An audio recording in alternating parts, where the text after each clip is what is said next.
This is my 2008 Mark II pre-facelift Skoda Fabia, but the process I'm about to show you is applicable on pretty much every car out there that has a electronic power window.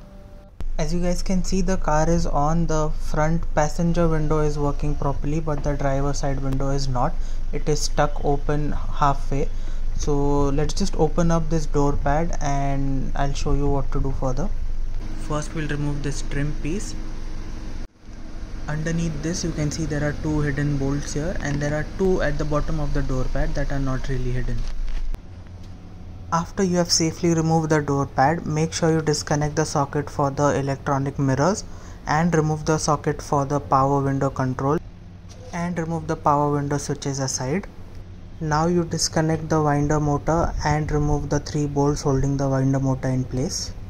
Once the winder is out, we will further go ahead and remove the four bolts that are at the bottom of this motor to separate the motor from the winder. Now this process is going to be similar on pretty much every car that is out there, so be very careful when you separate these two pieces. It's really expensive.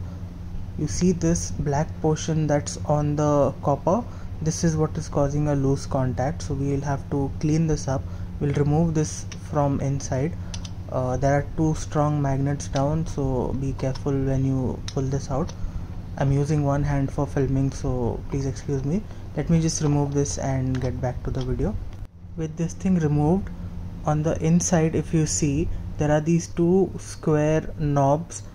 These are the points that actually connect with the copper on that coil that I showed you previously.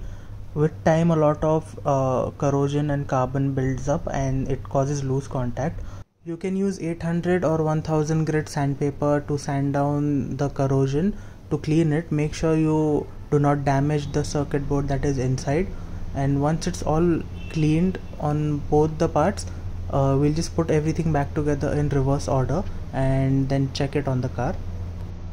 Okay, the ignition is on. I have just connected this right now to check, and as you can see, it works with the remote. So that's the process. Now we just put everything back together. Thank you for watching.